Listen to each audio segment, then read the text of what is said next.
ओम नमो नारायण। श्री परमात्मने नमः। गुरु ब्रह्मा गुरु विष्णु गुरुदेवो महेश्वर, गुरु साक्षात् परब्रह्म तस्मै श्री गुरुवे नमः। मंगलम भगवान विष्णु मंगलम गुरुद्विज मंगलम पुंडरीकाक्ष मंगलाय तनोहरि।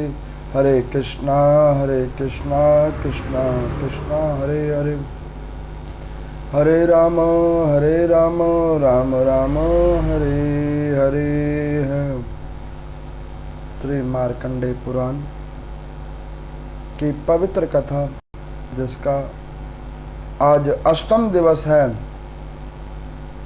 इस अष्टम दिवस की कथा के अंदर में आप लोगों ने पूर्व कथाओं में अद्भुत अद्भुत कथाओं को श्रवण किया।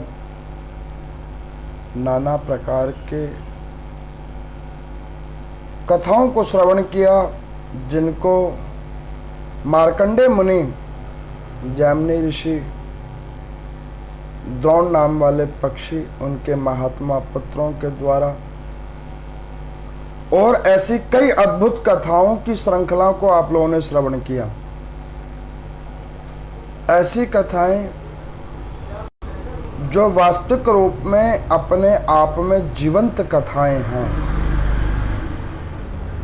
बड़ी अद्भुत कथाएं। उन कथाओं को आप लोगों ने श्रवण किया 7 दिवस के अंदर में। आगे उसी कथाओं की श्रृंखला के अंदर में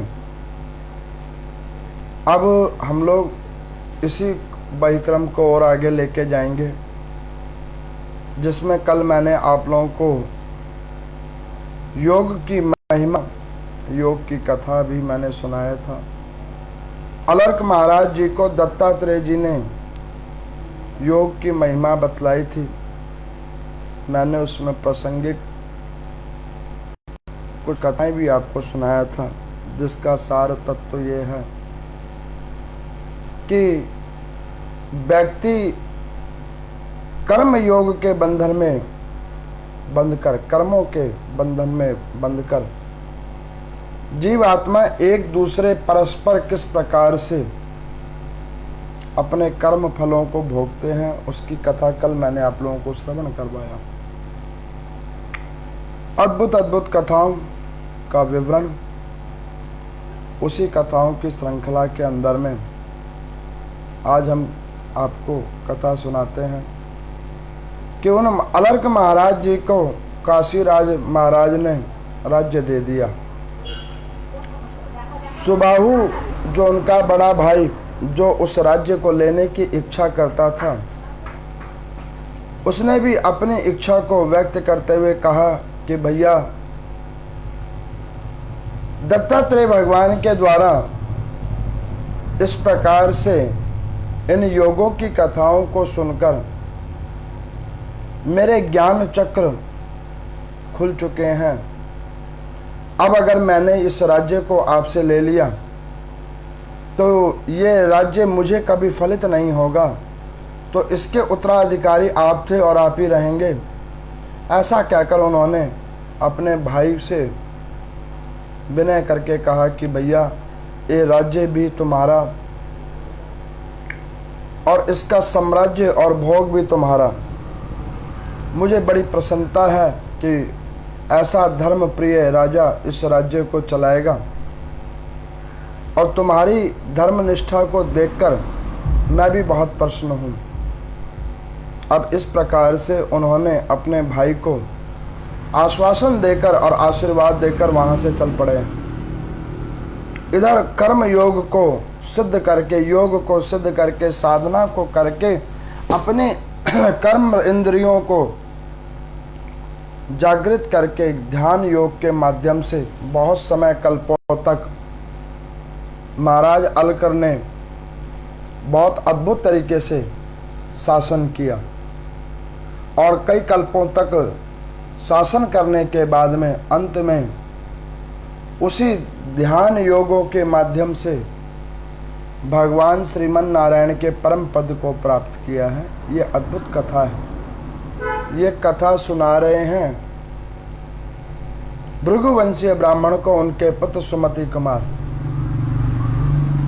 इतनी कथा सुना देने के बाद सुमति कुमार ने अपने भृगुवंशीय पिता को कहा कि हे पिताजी, आपने कहा कि गृहस्थ आश्रम के अंदर में जाओ, लेकिन इन सारे अद्भुत ज्ञानों को प्राप्त कर लेने के बाद अब मेरा गृहस्थ आश्रम के प्रति मोह खत्म हो चुका है।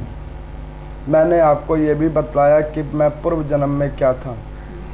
मैंने आपको ये भी बतलाया कि मैं किस कर्मों की वजह से पुनः पृथ्वी लोक पे आया हूँ।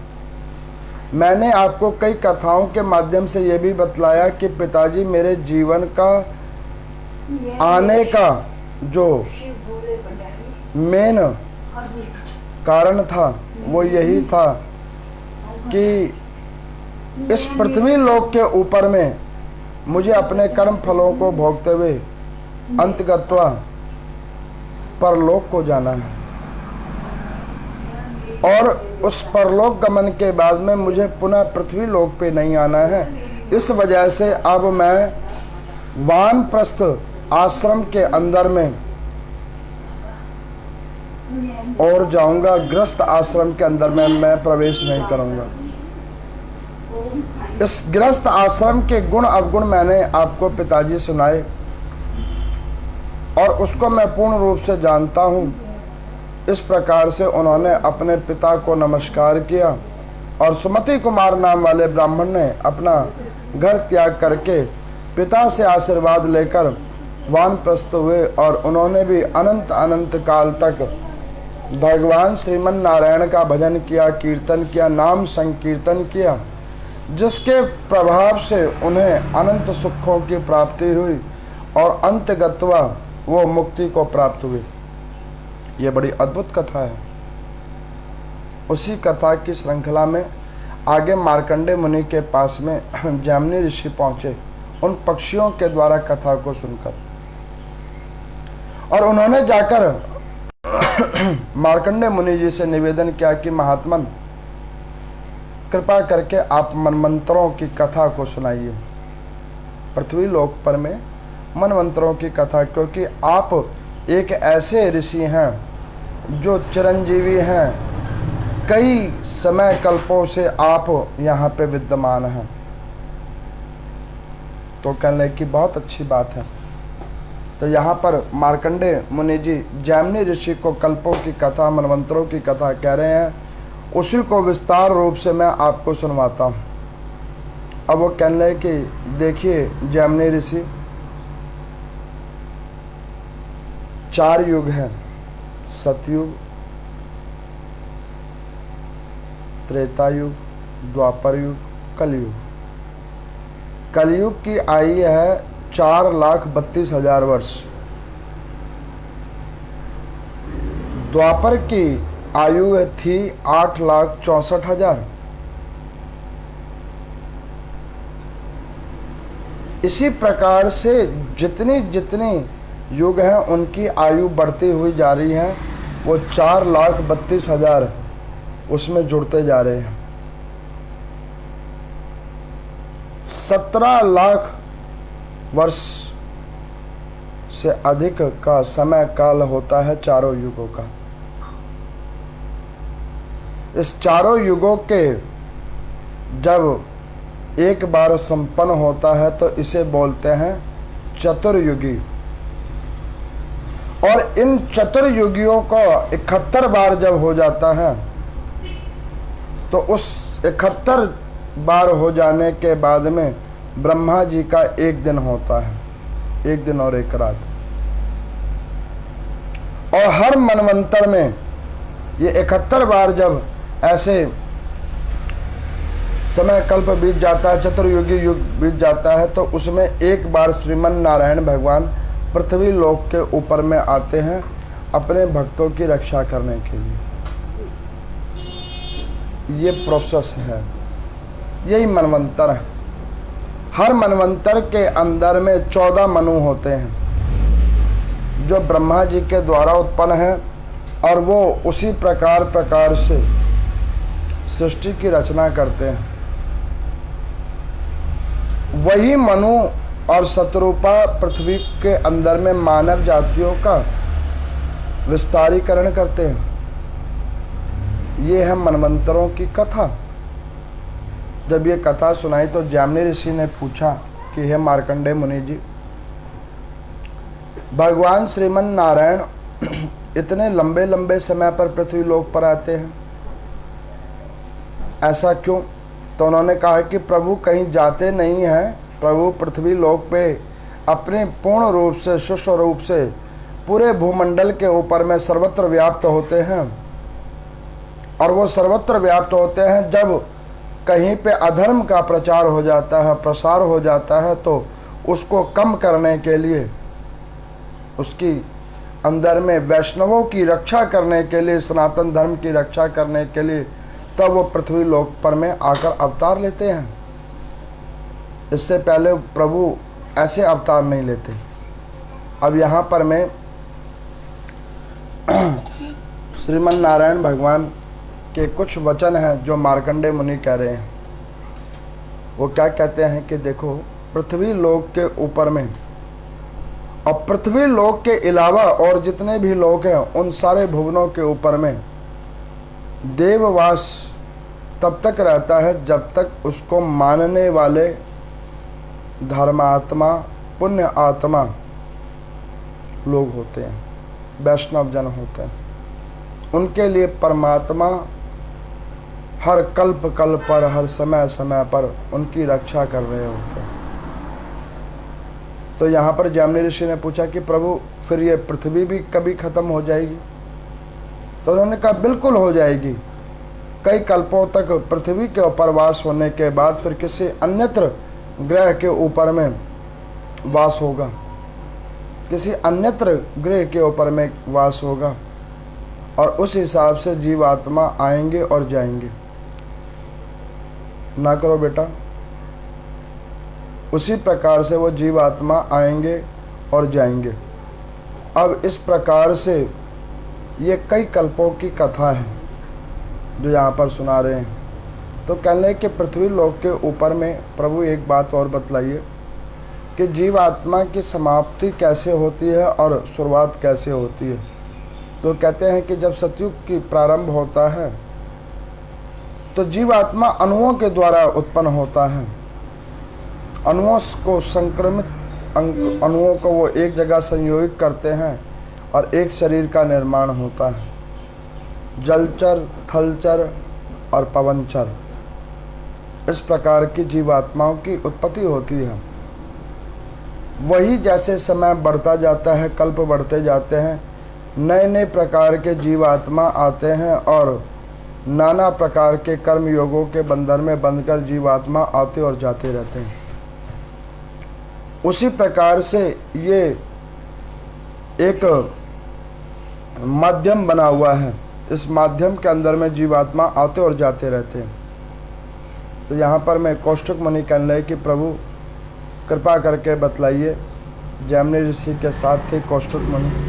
उन्होंने पूछा कि प्रभु एक बात कहिए कि हमने और मनुओं की तो कथा सुनी, शतरूपा की कथा सुनी, कृपा करके आप स्वरोचिष नाम वाले मनु की कथा को सुनाइए कि वो ऐसे अद्भुत मनु कैसे थे।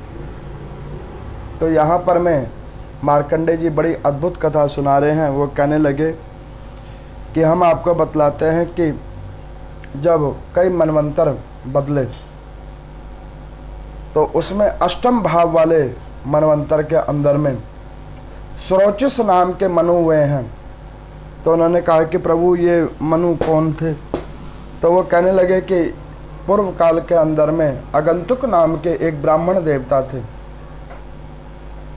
जो बड़े ही ज्ञानवान और अग्रिम शिक्षा और ध्यान की मुद्रा को प्राप्त करने वाले ऐसे अद्भुत ब्राह्मण के रूप में संत थे।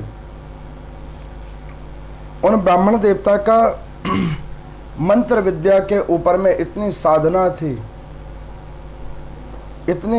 थी उनके मंत्र विद्या के ऊपर में कि उन्होंने अपने मंत्र साधना के ऊपर में कई वेदों को कंठस्थ कर लिया था। कई शास्त्रों को, कई पुराणों की कथाओं को, कई उपनिषदों को उन्होंने पूर्ण रूप से अपने अंदर में उतार लिया था। ऐसे वो अगंतुक नाम के ब्राह्मण देवता जो बड़े भावपूर्ण से वो ब्रह्मा जी से लेकर भगवान श्रीमन नारायण से लेकर भगवान रुद्र तक की क्या क्या दिनचर्या है, किस किस प्रकार से उनका कार्य करने का शैली है, और इंद्रादिक देवी देवता किस किस प्रकार से इस ब्रह्मांड को चलाते, वो सब जानते थे। तो एक बार उन ब्राह्मण देवता का मन हुआ कि पृथ्वी लोक का चारों तरफ भ्रमण करें, पृथ्वी के भूमंडल के चौदिशी भ्रमण करें। अब उन्होंने पृथ्वी लोक का चौदिशी भ्रमण करने के लिए मन विचार किया कि वो किस प्रकार से पृथ्वी लोक का भ्रमण करेंगे। तो उन्होंने ये सोचा कि मंत्र साधना के द्वारा मैं अपने पांवों में ऐसा अद्भुत तेज डालूं, जिस तेज को प्राप्त करके मैं इस ब्रह्मांड को और इस पृथ्वी लोक के चहुदिशी को मैं दर्शन कर लूं। तो उन्होंने मंत्र साधना से उत्पत्तित कुछ औषधियों को एकत्रित किया, उसका लेप अपने चरणों में लगाया, पांवों में लगाया, और उस लेप के लगाने के प्रभाव से वो एकदम से कई कोने पृथ्वी के पहुँचे। अंत में वो हिमाचल पर्वत के अंदर में आए, हिमालय पर्वत की कंदराओं की ओर आए। तो वहाँ पर बर्फ पर वो चलते चलते उनके पाँव में बर्फ का पिघला हुआ जल लगा और वो औषधि खत्म हो गई। अब वो ऋषि उस पर्वत की श्रृंखला के अंदर, उन कंदराओं के अंदर में मंत्र सिद्धि से वो नाना प्रकार की औषधि उत्पन्न तो करना चाह रहे थे, लेकिन वो औषधि पर्वतों के अंदर ही रह जा रही थी, ऊपर नहीं आ पा रही थी। एक बार मेरे को किसी ने पूछा था कि पंडित जी, भारत के अंदर में ऐसे बहुत सारी अद्भुत वार्ताएं कि पर्वतों के अंदर से बहुत सारे औषधि निकलते हैं, जंगलों के अंदर से बहुत बड़ा औषधि के तत्व निकलते हैं, समुद्र के अंदर में बहुत सारे माणिक आदि पत्थरों का वास है, पृथ्वी के कई खंडों के अंदर में कई सारे रत्न अंदर में एकत्रित हैं। ये बड़ी अद्भुत बात है।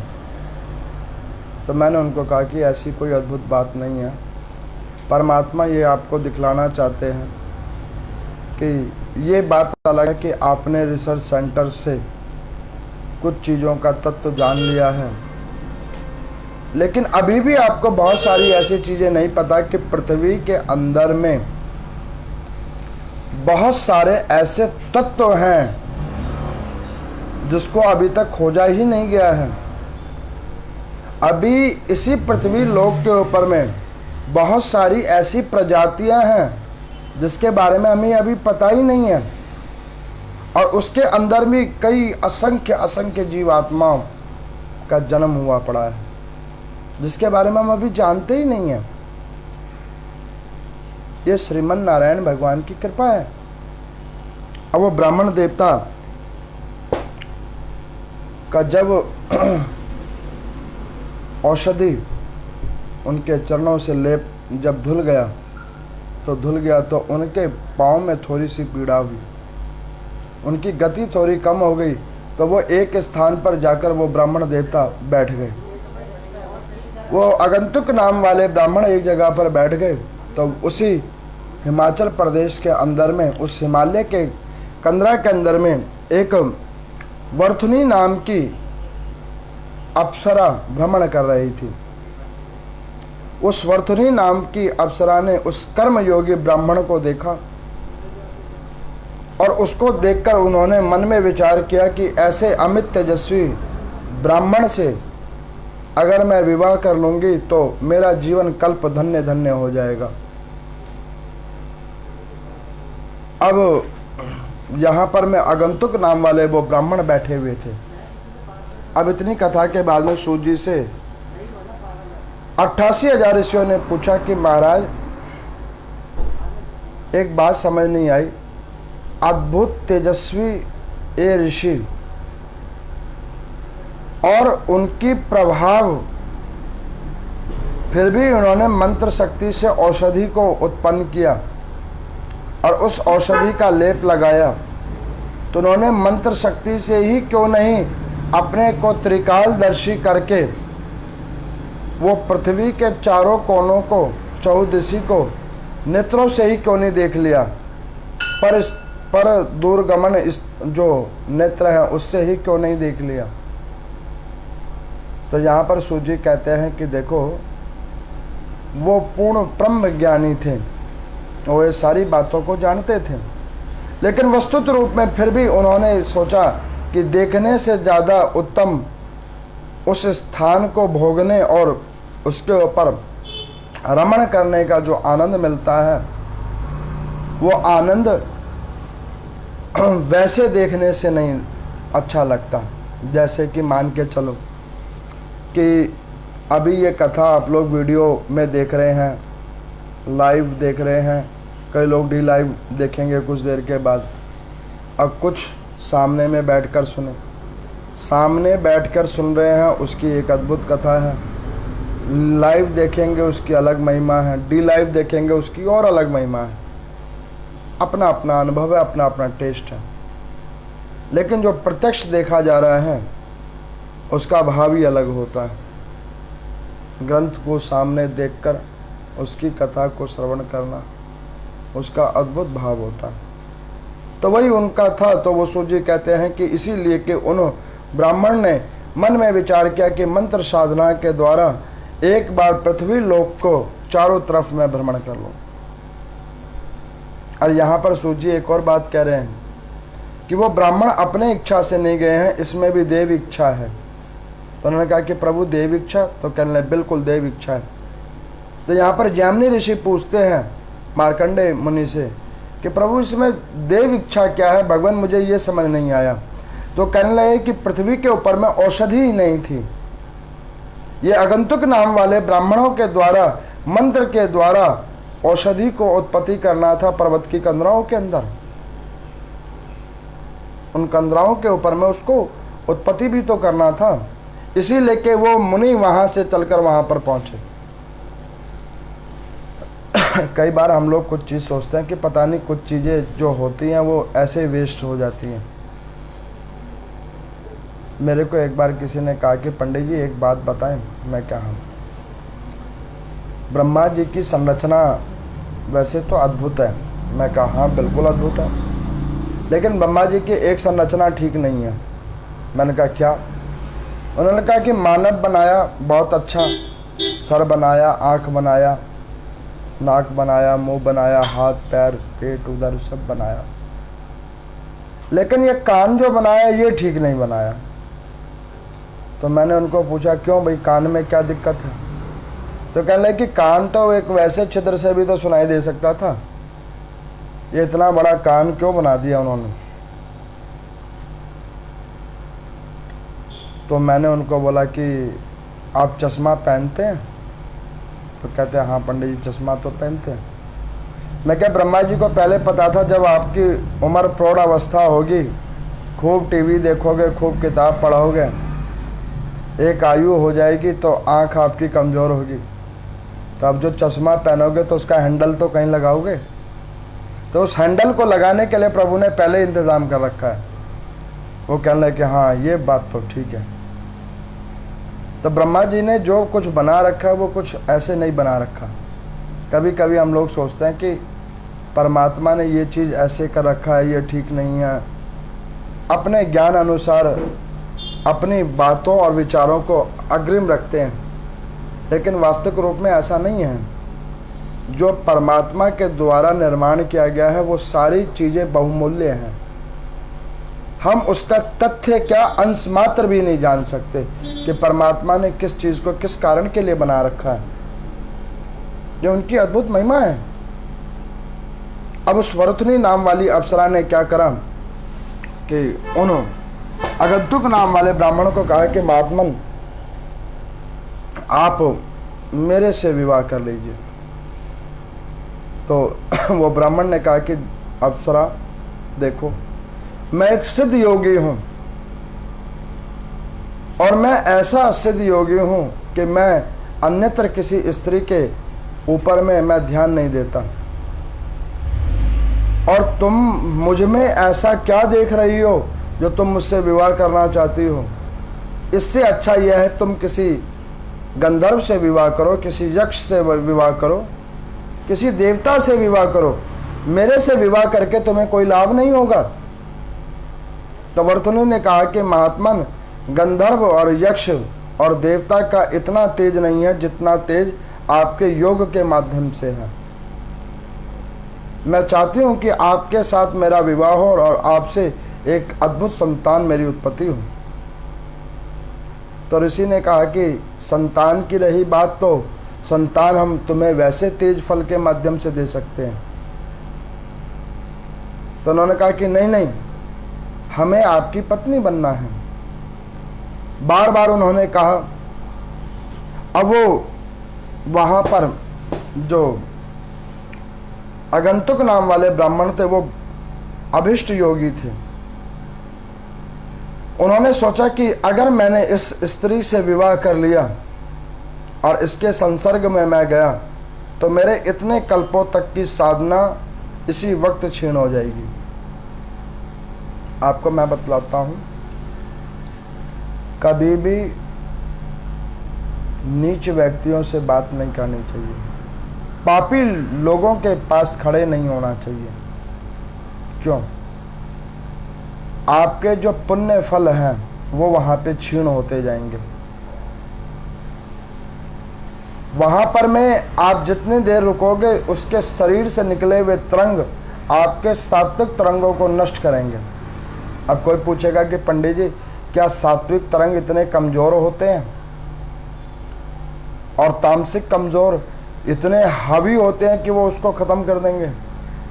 तो मैं आपको बतलाऊं, हमारे जो सात्विक तरंग होते हैं शरीर के, उसकी हम साधना ही नहीं करते तो वो पहले ही कमजोर होते हैं। और तामसिक तरंग जो होती है वो दैनिक रूप में हम इतना पाप कर्म कर रहे होते हैं कि वो पहले ही प्रबल हो जाता है, तो वो भारी हो जाता है और सात्विक कमजोर हो जाता है। इसलिए कि कहा जाता है कि ऐसे दुराचारी व्यक्तियों के पास में नहीं खड़े होना चाहिए। मैं कभी कभी देखता हूँ मंदिर के अंदर में भी कई पुरुष आते हैं, कई महिला श्रद्धालु आती हैं, देव स्थल के अंदर में आकर भी नास्तिकों वाली वार्ताएं करते हैं, उसकी निंदा, उसकी कुचेष्टा। मन शांत नहीं है। वो सब करने का क्या लाभ है? ऐसी पूजा का क्या लाभ है? इसका कोई लाभ नहीं, ये सब व्यर्थ है। अब उस अभिष्ट योगी ने कहा कि देखो अप्सरा, तेरा मेरा कोई संबंध नहीं, तो मैं इस क्षेत्र से जा रहा हूँ। पुनः उन आगंतुक नाम वाले ब्राह्मण ने मंत्र सिद्धि को उत्पन्न किया, औषधि को अपने हस्त में लिया, पुनः अपने पाँव में लेप किया और वो निकलने लगे।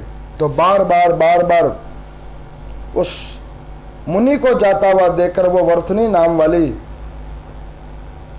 जो वो अप्सरा है वो वहाँ पर रोने लगी। अब वो रोने लगी, लेकिन वो महात्मा भी बड़े अद्भुत थे। उन महात्मा ने भी मन में प्रण कर रखा था कि मुझे इस नारी के मोह जाल में नहीं फंसना है, मुझे अपना कर्म करना है। देखो, मैंने पीछे कई कथाओं की श्रृंखला में आप लोगों को बतलाया कि मन से ही परमात्मा का पूजन होता है, मन से ही विचारों की उत्पत्ति होती है, मन ही हमारा सारे कार्य को करवाता है, अच्छा और बुरा। अगर आपका मन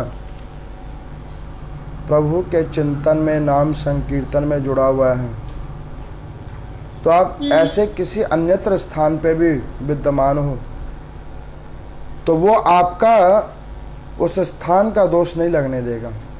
लेकिन वही मन आप किसी धार्मिक स्थल के ऊपर में भी बैठे हुए हो और मन में स्वरोचिष भाव नहीं है, तो सब कुछ होते हुए भी आपका मन आपको साधना की ओर नहीं जाने देगा। क्यों? क्योंकि आपका मन शांत नहीं है। अब कोई ये कहेगा कि पंडित जी मन शांत कैसे होगा? तो मन शांत होगा हरि का भजन करने से, कथाओं को श्रवण करने से, ओम नमो नारायण का नाम संकीर्तन को कर लेने से मन शांत होगा। अब वहां पर एक काल नेम नाम का एक गंधर्व था जो उस वर्तनी नाम की अप्सरा को चाहता था। अब उसने सोचा कि यह ब्राह्मण के प्रति इसकी आसक्ति ज़्यादा है और मेरी आसक्ति वर्तनी में है और ब्राह्मण की आसक्ति इस अप्सरा के अंदर नहीं है, तो क्यों नहीं मैं इस अवसर का फायदा उठाऊं। तो यहाँ पर सूत जी से ऋषि पूछते हैं कि प्रभु ये कथा किस रूप को प्रतिपादित कर रही है? तो कहने लगे कि व्यक्ति के जीवन में ऐसे कई अवसर आते हैं जहाँ पर उसे दो मार्ग नजर आता है, एक सद्मार्ग और दूसरा दुर्गति का मार्ग। वो व्यक्ति उसके बीच में खड़ा रहता है, सोचता है कि सद्मार्ग को अपनाऊं कि किस मार्ग को अपनाऊं। और जब वो ज़्यादा ही मन से भ्रमित हो जाता है तो जो नास्तिक तत्व होते हैं वो जीवात्मा को पकड़ लेती हैं, वो सद्मार्ग की ओर ना ले जाकर दुर्गति के मार्ग पर वो ले जाती है और वहां पर जाकर उस जीवात्मा की दुर्गति हो जाती है। ठीक उसी प्रकार, बिल्कुल ठीक उसी प्रकार जो लोग ये मन में विचार करते हैं कि हमने जो जो प्लान कर रखा है वही परमात्मा की ओर से हमें उस प्रकार से फल मिलेगा, तो वो सोचने वालों के सोच गलत है। क्योंकि आप अभी सप्त दिवस के अंदर में आपने कथाओं के रूप में सुना कि जैमिनी ऋषि पहले मार्कंडेय जी से पूछना चाह रहे थे, फिर उन्होंने द्रोण पक्षी के पास भेजा, फिर उन्होंने उनके महात्मा पक्षी पुत्रों के पास भेजा, वहाँ पे कथा को सुना, फिर उसके बाद उन्होंने अपनी कुछ कथाएं बतलाईं, कुछ उदाहरण के तौर पे प्रासंगिक कथाएं सुनाई, फिर पुनः वापस यहाँ पर आए। इसका क्या मतलब है? इसका मतलब ये है कि पृथ्वी पे कब कहाँ क्या क्या चीज़ होनी है ये परमात्मा जानते हैं। किसके मुख के ऊपर में नारायण भगवान प्रकट होकर अपनी अद्भुत नाम संकीर्तन करवाना चाहते हैं, पुराणों का कथा वाचन करवाना चाहते हैं, ये वही जानते हैं, अन्यत्र जीवात्मा नहीं जान सकती। तो यहाँ पर मैं उस काल नेमी नाम वाले उस गंधर्व ने सोचा कि ये बड़ा अच्छा अवसर है, जो ना इस अवसर का लाभ उठाया जाए। अब उन्होंने क्या करा कि उस वर्तनी नाम वाली अप्सरा के पास में गई और उस अप्सरा को पास में गए तो उन्होंने वही आगंतुक नाम वाले ब्राह्मण का रूप बनाया और ब्राह्मण रूप बनाकर आए तो वहाँ पर में उस वर्तनी नाम वाली अप्सरा ने आए हुए उस ब्राह्मण देवता को वास्तविक ब्राह्मण जानकर प्रणाम कर लिया। यहाँ पर सूत जी से कहते हैं उन ऋषियों को कि देखो कि पृथ्वी के ऊपर में जब जीवात्मा आता है तो इसी प्रकार से भौतिक संसाधन भौतिक लोगों को सत्य मानता है कि ये जितने लोग दिख रहे हैं ना सब सत्य है। ये जो जो चीज़ें हमें दिख रही है ये सब कुछ सत्य है। आपको मैं एक बात बतलाऊं, मैं जब इस कार्य क्षेत्र के अंदर में आया, मैंने इस पश्चिम विहार क्षेत्र के अंदर में देखा कि पहले यहाँ पर बहुत जगह जगह तक दूरों दूरों तक लोग की सीमा कम थी, कम लोग निवास करते थे। जगह जगह खाली पड़ा हुआ था, जंगल सा पड़ा हुआ था। समय बदलता गया, बसावट होती गई, लोग भरते गए, अद्भुत तरीके से भर गए। इसी दिल्ली के अंदर में जिन क्षेत्रों में इतनी बसावट थी, वो धीरे धीरे खाली होती चली गई। वहाँ कुछ और बन गया और यहाँ कुछ और हो गया। इसका क्या मतलब है? इसका मतलब यह है कि ये दो चीज़ों को दर्शाता है कि परमात्मा किसी भी चीज़ को एक जगह पर स्थिर नहीं रहने देते, उसके कर्मानुसार। अगर जीवात्मा के भाग्य में सुख आया है तो दुख भी आएगा, और दुख आया है तो पुनः सुख भी आएगा। इस चीज को दर्शाता है। दूसरी बात, जो इन चीजों को सत्य मानता है तो परमात्मा उसको दिखा देते हैं कि देखो ये सारी चीजें सत्य नहीं हैं। क्यों? अब आप उदाहरण तौर पर देखो कि इसी भारतवर्ष के अंदर में 100-150 साल पहले, 200 साल पहले अन्यत्र संप्रदायों का जब भारत के ऊपर में शासन था, तो उन्होंने ऐसे ऐसे महल बनाए थे कि वो इसी के ऊपर शासन करेंगे, इसी के वो शासक बनेंगे, उनकी कई पीढ़ियां इसमें निवास करेगी। लेकिन ना तो वो शासक हैं, ना उनकी पीढ़ियां हैं। कुछ तो महल भी खंडित हो चुके हैं, और कुछ के अगर महल बचे भी हुए हैं तो उसके अंदर रहने वाला कोई नहीं है। बनाया इतना कुछ था। तो ये परमात्मा इसका एक उदाहरण देते हैं कि जो जीवात्मा ये मानता है कि ये संसार सत्य है तो वो मूर्ख है, और जो ये मान लेता है कि ये संसार नश्वर है वो पूर्ण ज्ञानी है। तो उस गंधर्व ने क्या किया? ब्राह्मण का रूप बनाया और उस वर्तनी नाम की अप्सरा के पास आई। अप्सरा ने देखा ब्राह्मण को तो उन्होंने प्रणाम किया। उन्होंने पूछा कि आप पुनः कैसे आ गए?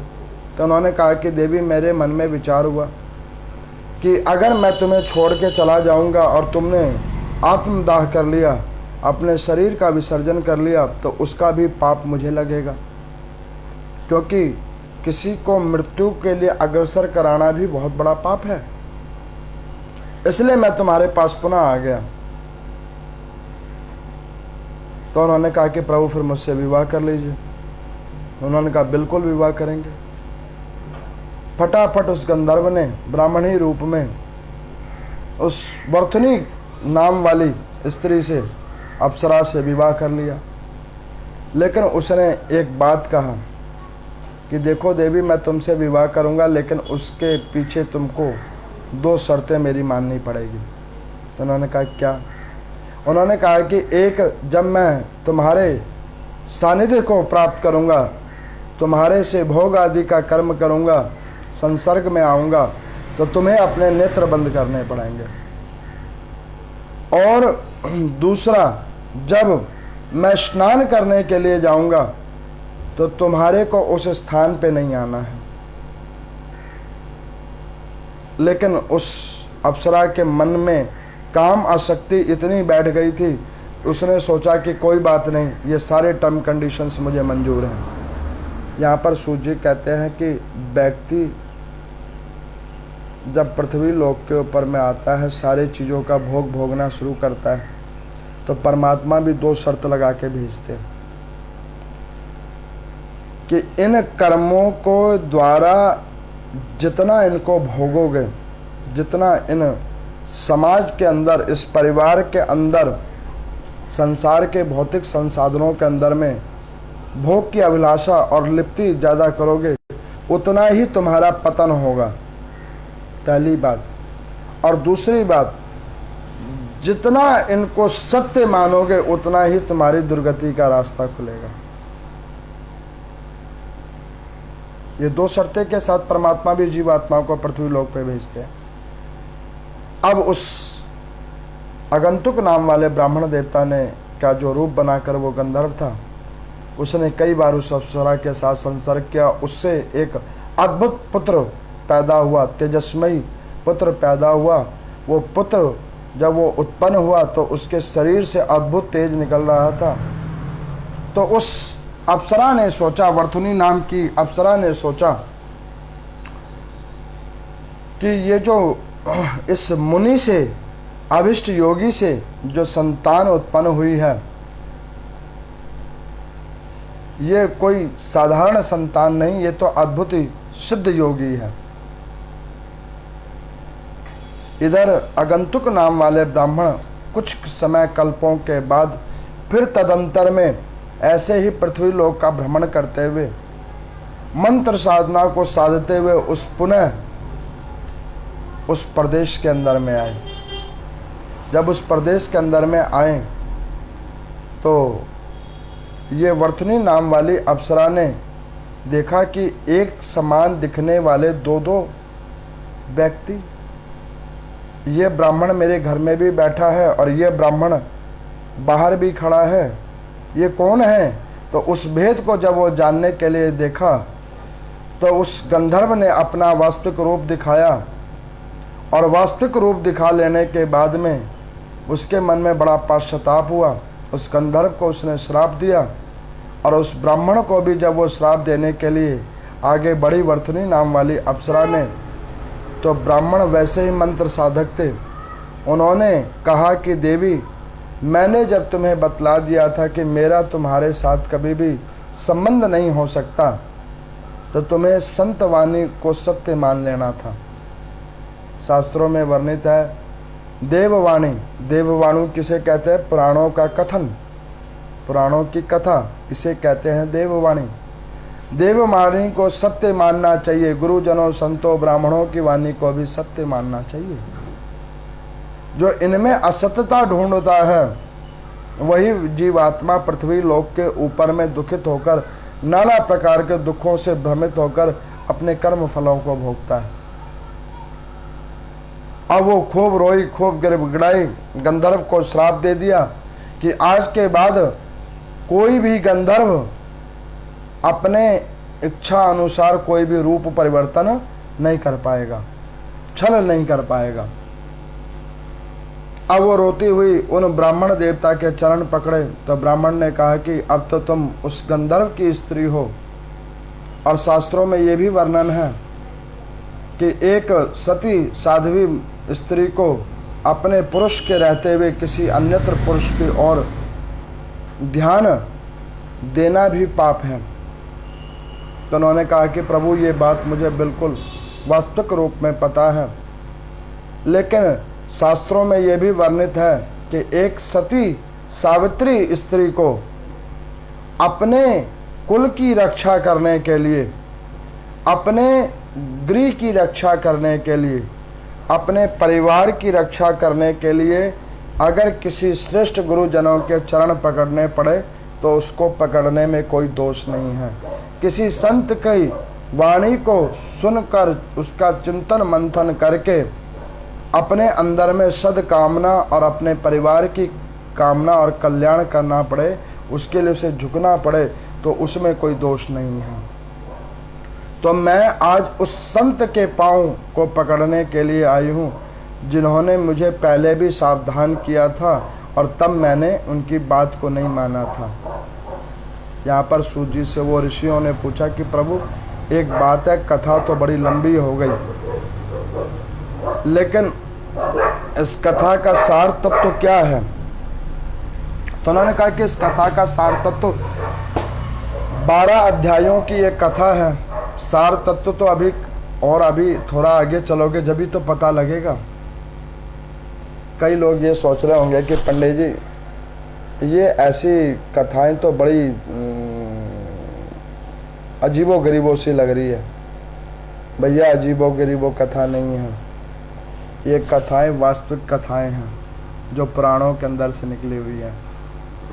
इसको सहज तरीके से समझना बड़ा कठिन है, इसीलिए पहले मैं इसको अध्ययन करता हूँ और फिर मैं आपको सुनाता हूँ सरल से सरल भाषा में, ताकि आपको इसका सार तत्व पता चल सके कि ये कथा क्या कह रही है। अब उस वर्तनी नाम वाली ने उस अप्सरा ने उस ब्राह्मण देवता के चरणों के स्पर्श किया और उन्होंने कहा कि हे ब्राह्मण देव, मैंने शास्त्रों में पढ़ा है कि ऐसे कर्मनिष्ठ ब्राह्मण संत गुरुजन गुरु के समान परमात्मा के समान होते हैं। अब मेरे कर्मों अनुसार मैंने इस गंधर्व से विवाह कर लिया। मेरे नेत्रों पे काम की आसक्ति आ गई, जिसके प्रभाव से मैं सत्य को नहीं जान पाई। अब कृपा करके मेरे ऊपर इतनी कृपा कर दीजिए कि ये जो पुत्र मुझे प्राप्त हुआ है इस गंधर्व के द्वारा, इसको अमित तेजस्वी बना दीजिए। तो आगंतुक नाम वाले ब्राह्मण देवता ने अपनी मंत्र सिद्धि से उस बालक का नाम रखा स्वरोचिस, और उसकी माता और पिता ने नाम रखा था मनु। उस स्वरोचिस नाम वाले ब्राह्मण के द्वारा आशीर्वाद प्राप्त उन्होंने उस बच्चे को कहा कि पृथ्वी लोक के ऊपर में जब 8वें नंबर का मनवंतर चलेगा, उस मनवंतर काल के अंदर में यही बच्चे के द्वारा ये बड़ा होगा और इसी के द्वारा नाना प्रकार से सृष्टि की प्रतिपादन होगा। सृष्टि की क्रम इसी बच्चे के द्वारा चलेगी। तो यहाँ पर से स्वरोचिस नाम वाले मनु की कथा प्रारंभ हुई है। उनके द्वारा सृष्टि की उत्पत्ति हुई है, जिसकी आप आगामी कथाओं के रूप में सुनेंगे कि किस किस प्रकार के उन मनु के द्वारा सृष्टि में जीव आत्माओं की उत्पत्ति हुई, कैसे कैसे जीवात्मा उस मनु के द्वारा उत्पत्तित हुए और किस किस के साथ उन्होंने किस किस वर्णों को उत्पत्तित किया, कैसी योनियों को उत्पत्तित किया।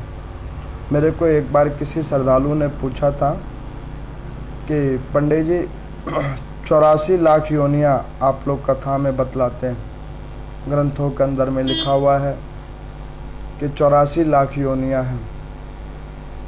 तो इन 84 लाख योनियों को क्या हम एक बार देख सकते हैं